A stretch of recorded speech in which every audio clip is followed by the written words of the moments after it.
स्वागत है आप सभी का। आपके साथ मैं हूं स्वप्निल। शुरुआत करेंगे टॉप 10 ब्रेकिंग से। दिल्ली के डिप्टी सीएम मनीष सिसोदिया से सोमवार को सीबीआई पूछताछ करेगी। मनीष सिसोदिया को सीबीआई ने पूछताछ के लिए बुलाया है। सीबीआई मुख्यालय में 11 बजे पूछताछ के लिए बुलाया गया है।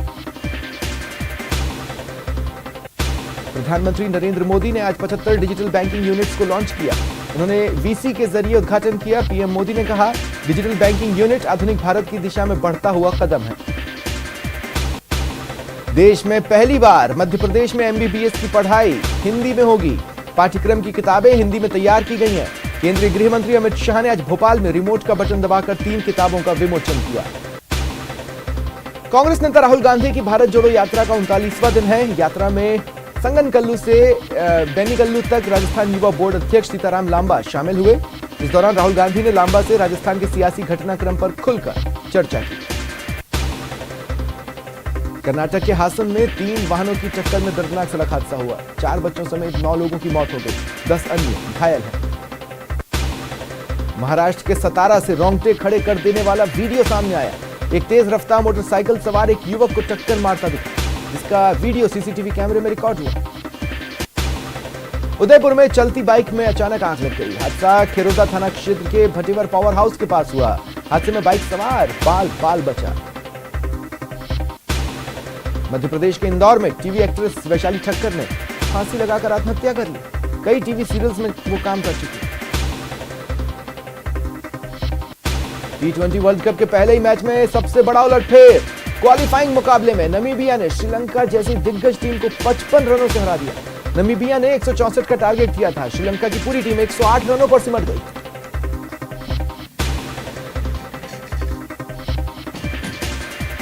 प्रदेश सरकार गरीबों के लिए इंदिरा रसोई योजना चला रही है। इसमें गरीबों को 8 रुपए में अच्छा खाना मिलता है। भरतपुर में चली इंदिरा रसोई का एक वीडियो सामने आया है, जिसमें कुछ लोगों ने शराब पार्टी की, फिल्मी गानों पर डांस किया।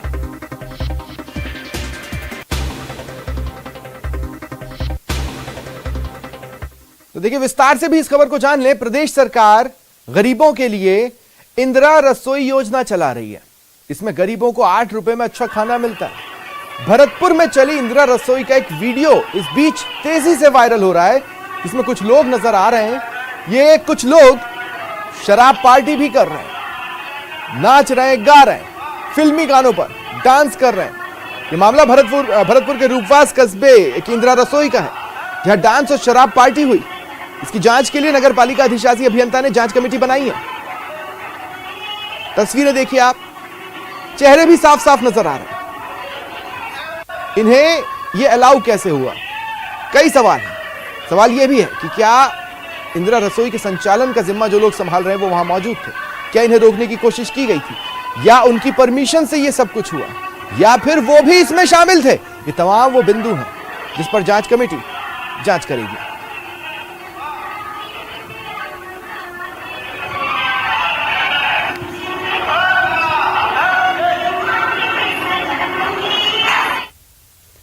उदयपुर में चलती बाइक में आग लग गई।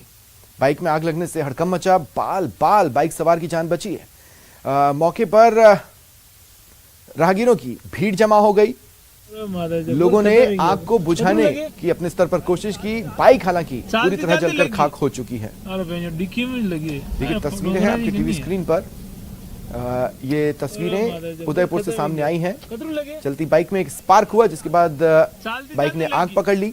जो बाइक चालक था वो बाल बचा। उसने तुरंत साइड में बाइक को खड़ा किया और अपनी जान बचाई।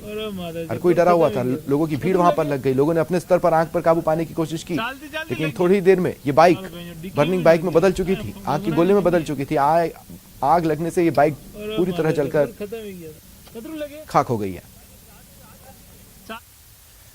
भरतपुर में अवैध हथियार की फैक्ट्री का भंडाफोड़ हुआ। पुलिस ने भारी मात्रा में हथियार बरामद किए हैं। पुलिस को देखकर हथियार तस्कर फरार हो गए। अब देखिए कहां और किस तरह से यह हथियार बनाया जा रहा था। अस्थायी ठिकाना बनाकर रखा गया, यानी तंबू गाड़ा और तंबू के नीचे अपने जरूरी उपकरण लगाकर हथियारों का निर्माण किया जा रहा था। समझा जा सकता है कि ये तस्कर किसी एक जगह लंबा नहीं रुकते थे। जब भी इन्हें किसी तरह का खतरा महसूस होता था, तंबू उठाते थे और आगे बढ़कर किसी अन्य ठिकाने पर हथियार बनाने लगते थे। लेकिन आखिरकार पकड़ में आए हैं। भरतपुर में अवैध हथियार की एक तरह से यह फैक्ट्री है जिसका भंडाफोड़ हुआ है।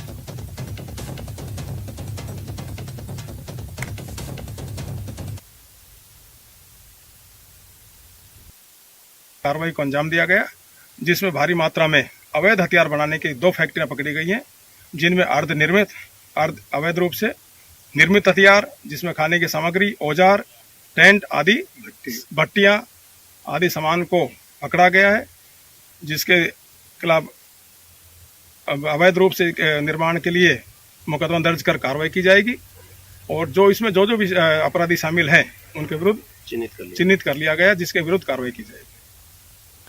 बात बीकानेर की। नोखा पुलिस थाने में एक विवाहिता ने निजी कंपनी के कर्मचारी पर रेप और ब्लैकमेलिंग का मामला दर्ज कराया।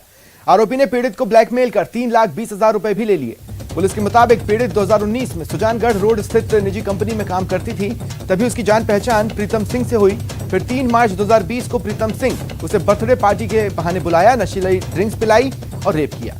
उसने वीडियो भी बना लिया और ब्लैकमेलिंग करने लगा। अब तक 3,20,000 रुपए वो वसूल चुका है। यही नहीं, साल 7 मई 2021 जब उसकी शादी हो गई फिर भी ब्लैकमेलिंग जारी रही। तब तंग आकर महिला ने मामला पुलिस में दर्ज कराया।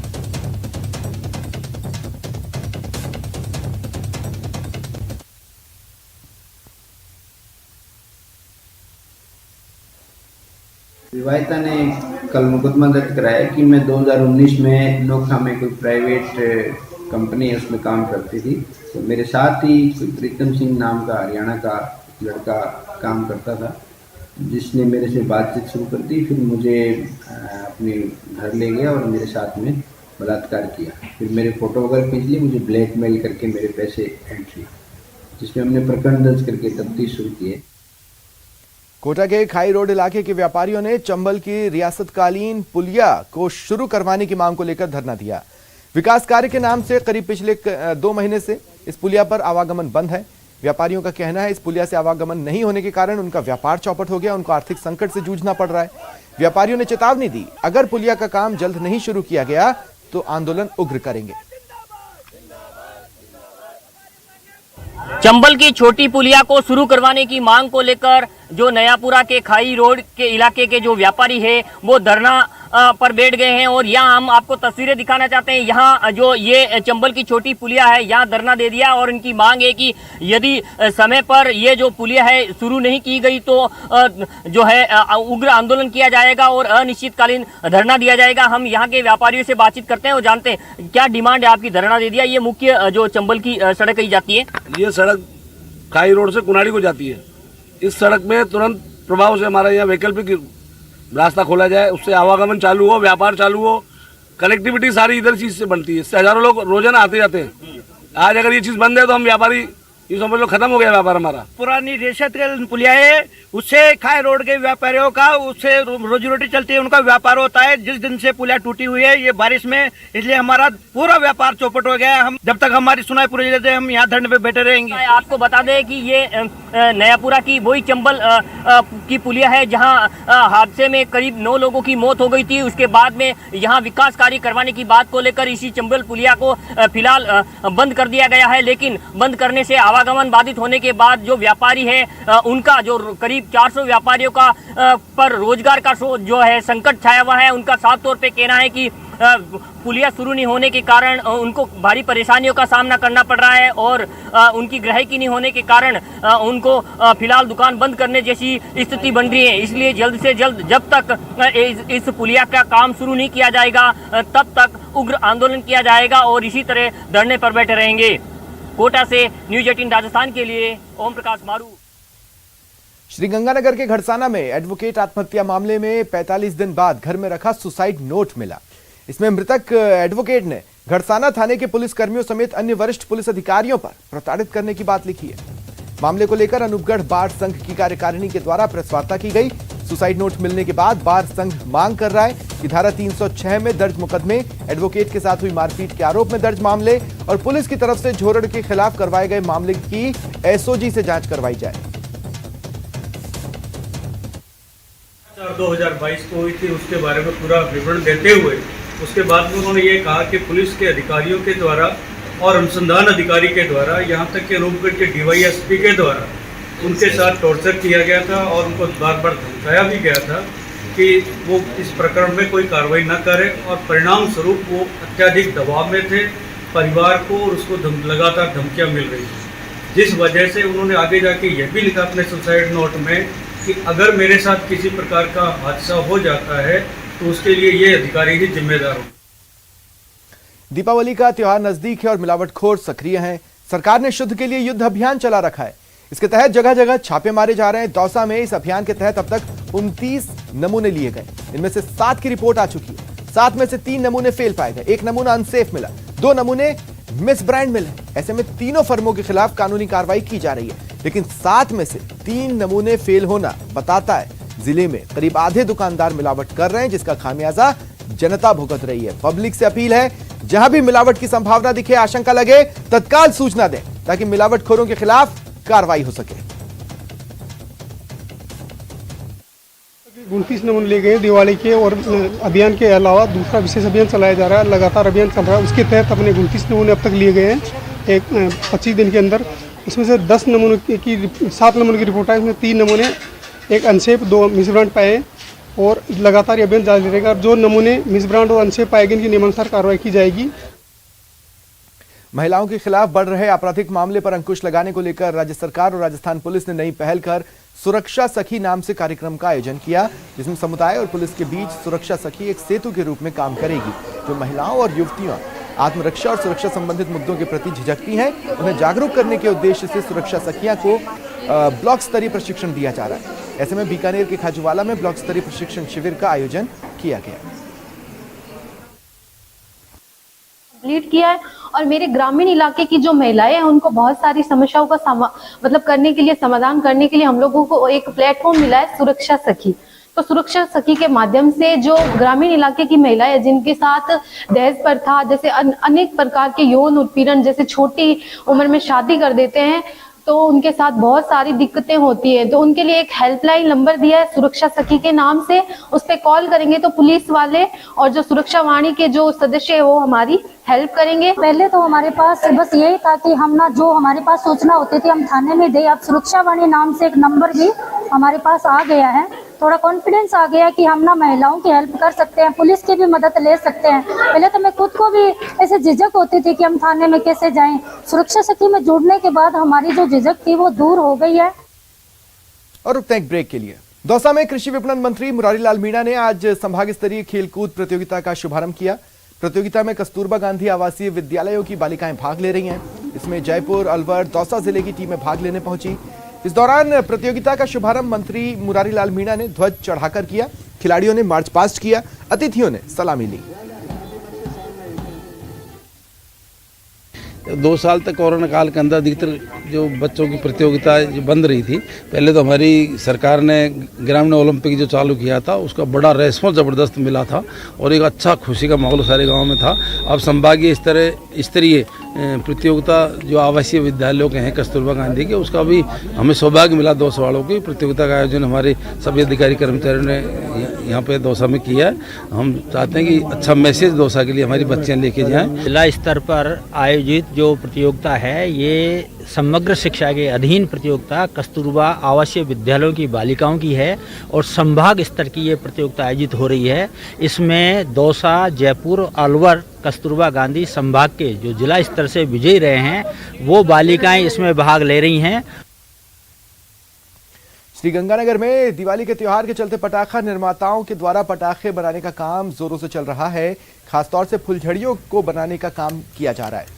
इस बार श्रीगंगानगर समेत प्रदेश भर में हुई अतिवृष्टि और देरी से विदा हुए मानसून की वजह से पटाखे बनाने का काम भी देरी से शुरू हुआ। अच्छी बिक्री होने की आशा भी कारोबारी कर रहे हैं। पहले सांचों में तार भरे जाते हैं इसके, फिर इसका ये मटेरियल मिलाए जाते हैं 3-4 केमिकल, फिर उसको 1 बाय 1 3 बार इसका कोटिंग होती है उसकी मसाले की। उसको सुखाएंगे, फिर सेकंड टाइम सुखाएंगे, फिर थर्ड टाइम में इसको कंप्लीट किया जाता है। जैसे जैसे दीपोत्सव का पर्व रोशनी का त्यौहार दिवाली नज़दीक आ रहा है, वैसे वैसे श्री गंगानगर में पटाखे बनाने का काम भी तेज़ी से चल रहा है। अभी इस समय हम श्री गंगानगर की पटाखा फैक्ट्री में ही मौजूद है। यदि हम आपको यहाँ का नज़ारा दिखाएं तो आप देखेंगे किस तरह से श्री गंगानगर की इस पटाखा फैक्ट्री में फुलझड़ी बनाने का काम किया जा रहा है। आप देखेंगे तो ऐसा लगेगा आपको कि जैसे कि ये फुलझड़ियों का खेत हो, क्योंकि पूरी तरह से फुलझड़ियों को यहाँ पर कोटिंग करने के बाद में उस पर मसाला चढ़ाने के बाद में फुलझड़ियों को धूप में सुखाया जा रहा है। धूप के अलावा इसके साथ साथ सुखाने के लिए पंखे की भी मदद ली जाती है ताकि फुलझड़ियों को जल्द से जल्द सुखाया जा सके, क्योंकि अब दीपोत्सव के पर्व में ज़्यादा समय नहीं बचा है। तो ऐसे में कारीगरों की मंशा यह है कि जल्द से जल्द ज़्यादा से ज़्यादा फुलझड़ियाँ तैयार की जा सकें ताकि जो मार्केट में डिमांड क्रिएट की गई है उस डिमांड को सप्लाई के जरिए पूरी की जा सके। उम्मीद की जानी चाहिए कि इस बार श्री गंगानगर के इन कारीगरों की मेहनत भी सफल होगी और दीपोत्सव का पर्व खुशहाली भरा रहेगा। अशोक शर्मा, न्यूज़ 18 श्री गंगानगर। जयपुर में आमेर किले पर पर्यटकों को लुभाने के लिए हाथियों की सवारी को रोकने और बंधक बनाकर सवारी और अन्य मनोरंजन संबंधी गतिविधियों से हाथियों को हो रही पीड़ा रोकने के लिए वर्ल्ड एनिमल प्रोटेक्शन के अभियान को अब जोरदार समर्थन मिलने लगा है। जयपुर के वन्यजीव प्रेमी और cyclist group Rajasthan road riders ने वर्ल्ड एनिमल प्रोटेक्शन के अभियान no pride in elephant ride का समर्थन किया। राजस्थान रोड राइडर्स जो साइकिलिस्ट ग्रुप है उनके साथ में एक साइकिल रैली कर रहे हैं जिसमें 100 से ज़्यादा साइकिलिस्ट ने भाग लिया है। ये हमारा जो no pride in elephant ride campaign है उसके सपोर्ट में ये एक्टिविटी आज हम यहाँ कर रहे हैं और इसके बाद में हम माननीय मुख्यमंत्री जी को एक ज्ञापन सबमिट करेंगे जिसमें हम उनसे रिक्वेस्ट करेंगे कि वो आमेर फोर्ट पर जो एलिफेंट राइड हो रही है उसके संदर्भ में कुछ एक्शन ले ताकि एलिफेंट और जो माहौत है उनके वेलफेयर को ध्यान। पहियों पर महल की अनुभूति करवाने वाली शाही ट्रेन पैलेस ऑन व्हील्स रविवार को साल के पहले फेरे पर स्वर्ण नगरी पहुंची। पहले फेरे में 35 देसी विदेशी सैलानियों के साथ इस ट्रेन का जैसलमेर पहुंचने पर भव्य स्वागत हुआ। सैलानियों के साथ जैसलमेर पहुंचने पर शाही रेल का ढोल नगाड़ों के साथ भव्य स्वागत हुआ। जैसलमेर की परंपरा के अनुसार सभी यात्रियों का तिलक लगाकर और माला पहनाकर स्वागत किया गया। I love it. I really love this train. If you have to come to Rajasthan, you have any time to take this train. It's fabulous. People are very careful about you. They're friendly. How's the food? They're very friendly. The food is excellent. Excellent. I had this morning the Indian breakfast. Palace on wheels का ये पहला commercial tour है और सभी को बहुत प्रसन्नता है कि palace on wheels after 3 years Covid में बंद रही और अब वापस से चालू हुई है। इसमें हमारा मैनेजमेंट, हमारे चेयरमैन साहब इनके भरसक प्रयत्न रहे हैं। रेलवे से बात करने में, इसको अप्रूव करवाने में बहुत मेहनत की उन्होंने। फिलहाल इतना ही, नमस्कार।